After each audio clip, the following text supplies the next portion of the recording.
Hi everybody. Haven't seen you for a while in the garden. Been very busy doing other projects and cars. Got the two dogs in here today. We've got Duchess and we've also got Barney, for those of you who like the dogs. There they are there. I'll bring them in now. Now, a lot's been happening obviously in the garden. There's been a lot of growing going on. I've not actually dedicated as much time as I should have done to the garden, and as a result of that, lots of things have got overgrown, which I've got to tend to because it's really getting out of hand now.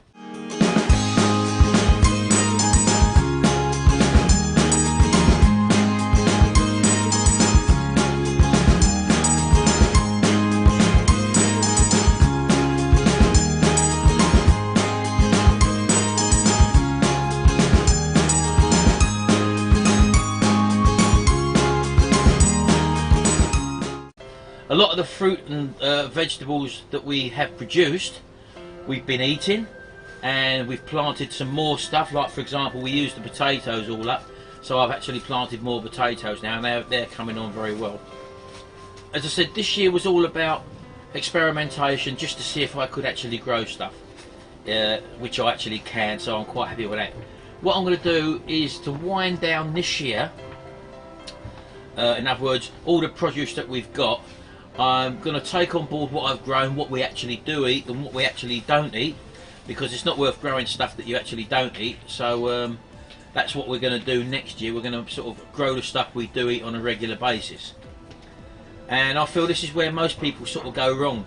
They end up going down the garden centre, for example, buying loads and loads of packets up of seeds, growing it and then never eating it. So, you know, to try and eliminate that from happening, obviously that's what I'm going to be doing, is to literally grow the stuff that we eat. So, you know, that's the way forward on this one, and also rotate the crops as well. So once we've got a batch of stuff which is grown, sort of stagger it, maybe 2 to 3 weeks later plant some more of that actual product, and then obviously that means that when it dies out we've got a continuation, rather than just having everything arrive at once and then nothing after that. So that's what we hope to do there. So yeah, it's really been a learning curve this year for me, and as I say, I've still got stuff to do. For example, I want to build that platform, as I said to you, in here. So I've got a dual layer, so I can actually, rather than have stuff laying all on the floor, the stuff like peppers and stuff like that and herbs and that I can put on the upper shelves and keep the floor area pretty clear. So yeah, we've been growing well, and we've been eating well as well. And let me just show you around the garden. As I say, it's in a bit of a mess at the moment because I've not dedicated any time to it. A lot of weeds have come up, and also certain things have happened which I'd like to share with you, because I'm not too sure actually what went wrong. Maybe you can advise me on what I've actually done wrong, or whether I've let something go over its time and then it starts to go to seed or whatever. I'll show you anyway, so let's have a quick look around the garden. Well, as I say, I've got these. Hello, it's Duchess here, look. Come sit down, sit down, sit down. Sit down in the pair here, come on. Look. Oh, sorry. Sit down. I've got this. Duchess, sit down. That's why I don't let Duchess in here. She comes right in your face all the time. She's one of those sort of dogs. So these are the chilies, as you can see, which we planted up there. And again, they've just been left in this tray and left to develop. This is what I say with Barney. Look, Barney. Look, there is frogs in here, by the way. So that's what these are. That's what Barney's trying to hunt out. I'm sure he knows they're in here. So as you can see, these are the chilies. One thing I probably will do in future, because I'm actually, we basically having to come out here near enough every day, and if we do miss a day of watering in the heat that we've had, you really do notice the difference. Things sort of wilt very, very quickly. But with regards to watering, I may find some long trays. You can buy these trays. This is just an old tray we had here, and what you can do is just fill these trays up, and the water actually sucks up from the bottom, and you know, you ain't got to be so crucial. Barney, come out of there, please. Look, he's chewing stuff again, look. That's why he can't come in here. So, putting the stuff in trays saves you sort of having to rely every day coming in on watering. So, that's what we're going to have to do there. So, that's that. This is another chilli plant, which again, I think is starting to... There we go, look. Starting to develop now. There's the little buds coming up there, look. The rhubarb, as you can probably see, that really went mad. Now, you might remember, I think there was about 3 or 4 sticks when we started growing that in that container. And as you can see, don't forget we've had a few harvests off of this as well. But this really does grow mad. So, I mean, when that gets planted eventually outside, we're going to have a lovely crop of rhubarb there. These are more pepper plants, as you can see there, and over at the back there we'll probably have to cut them big leaves that you got off of there. Get back, Duchess. Barney, get out please. Get back. These big leaves, as you can see, I mean, compared to the size of my hands, that's how big these leaves are, look. But yeah, we've had things in here, obviously, because we got big holes in the leaves where some sort of insects or whatever have been coming in. This was the get out, Barney, get away. This is the cucumber plant, which we've actually harvested all the cucumbers off. I don't think there's any left on there now. No, they're all gone. But again, the cucumbers was absolutely lovely, very, very flavoursome. This pepper plant again, it's still budding, as you can see, loads of little buds in there. But look at the leaves that they've been absolutely raped from whatever's been eating them. All the herbs there, they got mint there, you got parsley, loads of other stuff there. They've all really grown well as well. This, go away, Barney, go away, go away, go away. This is the mini cucumbers. I think this is the last one on here, so this is nearly at the end, so to speak. Look, and that's probably all right, I suppose. That's just gone a bit hard and crusty on the end. So yeah, these are the little handheld mini cucumbers. Again, very tasty. That's the last one we've got there, so we'll probably eat that. And I'll probably start to dig this out now and actually clear the box and plant some new stuff in there. The rosemary, as you know. Now over the back here, again, we've probably seen the last of the courgettes. Yeah, I mean, look, that's been eaten by something, look. So maybe it's a mice that's come under the door, I don't know. But that one's definitely been eaten, look. Got a big hole in it there, look, and it's fresh as well, so it's been nibbled out. So, mice have probably been in here as well, I would imagine. So, that is the last one on there. I can't see any more. And the two pumpkins that we've got left is this one here, which again looks pretty much okay. It's a small one. And this one here, the leaves again are starting to yellow again. I'm not too sure why, but that seems to have stopped growing now. Although we're giving it plenty of water, and it's actually yellowing now, so I'm not too sure. I suppose you can eat them while they're like that, I'm not too sure. Maybe it's because that we haven't got enough nutrients in that bag, I don't know. I'm not too sure. But anyway, that's the... Barney, leave the thing alone. He's eating it, look. We've still got the flowers and that, the night scented stock in the corner there, and this is the candy tuft. Again, it's starting to die out now. This is our remainders of our lettuce. But as you can see, things, these sort of product, they do ramble, and you know, if you don't sort of control them and tame them, they'll take over everything. So that's what we've got there. So let's get outside and have a look outside. Come on, dogs, out you go. Go on, out, Barney, out. Okay. So out here, it's a bit of a mess. This was that walking clear area, as you know. All the weeds have come up. These tomato plants that I had here have fallen over and they've got incorporated in the weeds. But as you can probably see, we've still got loads of tomatoes growing there. These are the extra potatoes which we've planted. That was the broccoli, which basically went to seed. So we dug them up. These are probably nearly at the end now. These are the beans. Again, look at all the weeds that are growing up through the back there. Look, I've really got to get all that level and flat. And I'm going to cover all that up with a membrane, so that's the problem there. So the beans, the broad beans, I think they're starting to go now, as you can see. Look, I've left a couple on there, look, as you can see, but these can probably be pulled out now, I would imagine. The peas at the back there, the sweet peas, there's a few left. We have been eating them. There's not many in there, actually, to be honest with you. Let's get a few more. But these are actually very tasty. So, I do love sweet peas, fresh out of the pods. Let's just have a look at in here what we got. And these probably are still very fresh. As I say, this is, looks like the last crop. None of these have actually been cooked. We've not cooked with any of these, because every time I come out here, I eat them off the pod. I eat them out of the pods. Now, as you can probably see there, look. These are the, can you see them? That's the actual fresh peas. And these,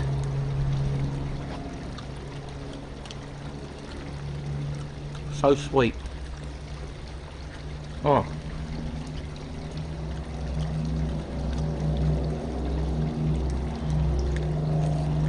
Like candy. They really are sweet. In fact, I've never had them cooked, so I can't give them the time. You could probably hear that on plane in the background.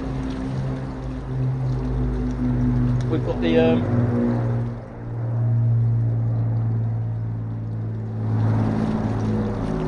we've got the Lancaster bomber and the Vulcan bomber, which are going to be flying over this afternoon.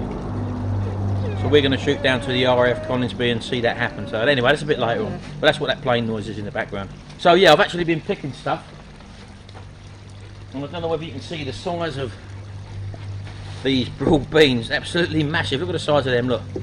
And these, what I'll probably do with these is I'll shell them and put them in some sort of a broth or soup or whatever, or stew maybe, I don't know yet, I'm not too sure. I'm going to try and pick all the vegetables at the moment which we can. We've got a little pumpkin indoors, as I say, that we picked earlier, and we'll chop that up as well. We've got courgette, which we still got left over, and we'll try and make some sort of stew, some autumn type of stew, see how that goes anyway. I've also got some ripe tomatoes in the bottom of there as well. I've been going around the tomato bushes. So, coming on our raised plot, as you know, this is where we had the carrots and the beetroot. This is the external celery. We've still got a few heads of that in there. That's actually lovely, that is. And we've got Savoy cabbage in here as well, which is here. As you can probably see, there's the leaves for it. And I did plant some other stuff here as well, but I haven't seen anything come up yet. It's the butternut squash. I mean, the plant is really rambled. This is the butternut squash here, plant. And look, it's just gone on and on and on. It's wrapped itself all around. But it seems to have grown and grown and grown, but I haven't seen any fruit yet. And if I do go around the back here, I've got to watch these stinging nettles. Look how they've all come up, look. I keep treading them down until I get to cut them, but oh, that hurt. And let's take you out to show you the sweet corn. Now again, this is the sweet corn, look here, you can probably see, look, it's where these little tufts of hair is, or whatever. Underneath is the actual corns themselves. You can probably see one there, look. There's another one there. There's a little baby one there, look, they're all over the place. So I've only planted one, so there was only 3 plants here, but all these heads of corn that have developed on these is sort of like amazing, and they're really. I did actually take one off and peeled it back and ate it. Although they weren't really developed. This was about a week and a half, 2 weeks ago, but it was really sweet. So that's the sweet corn for you there. That's really taken into the ground when I planted them into the ground. So here's our other cabbages. We've still got a few left. We've got this nice sized one here, another little one over there. There's another one over there. What else have we got there? We did have some cauliflower in here. Now, again, here's the cauliflower. Now, this is where you might be able to help me. Now, obviously, that doesn't look like a cauliflower now anymore. It's got all sort of brown and it's sort of opened up a bit. And is this because I've left it too long? I don't know. But it didn't sort of develop as a nice round one you see in the fields or in the supermarkets. I don't know why that is. But if you can let me know why it's gone like that, and can I still eat that? Can I just cut the surface off of that? I don't know, so that's something you might be able to help me with.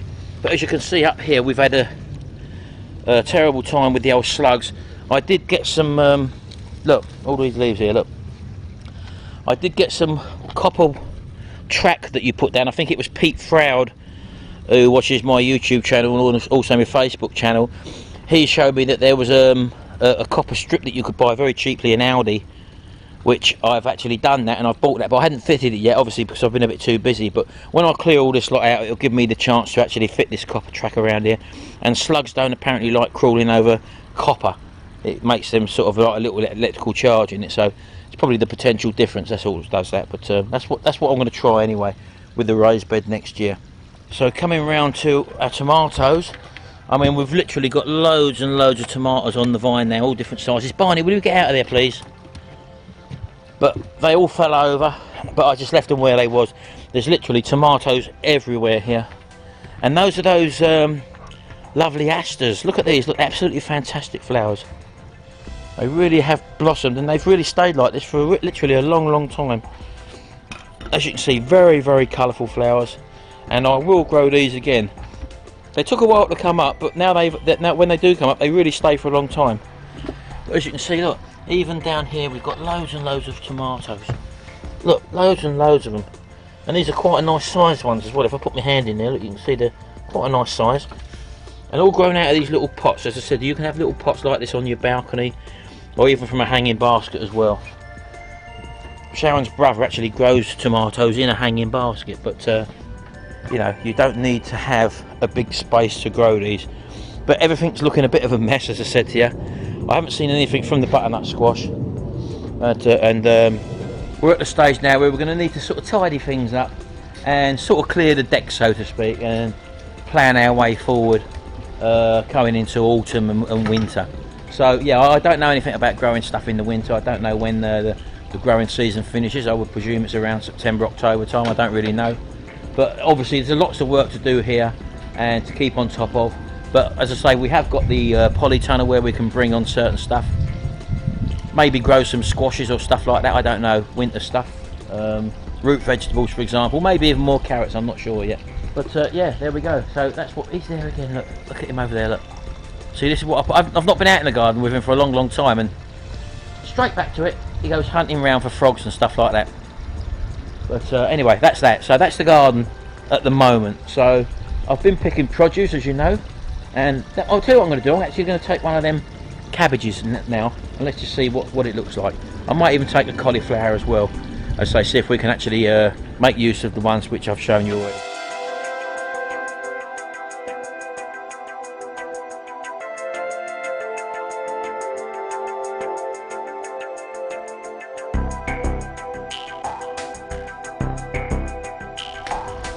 There you go, that's a nice little cabbage there. That will do lovely for Sunday lunch. And that will go nicely for a little rabbit somewhere. So, but I haven't got a compost heap at the moment, so you know, that would have been ideal for that.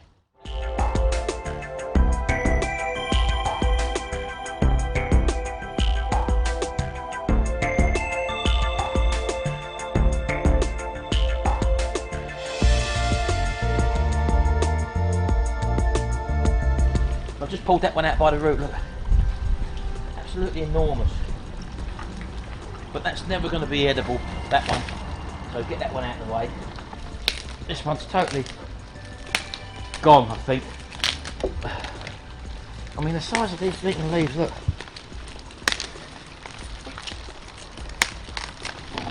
Put that over there.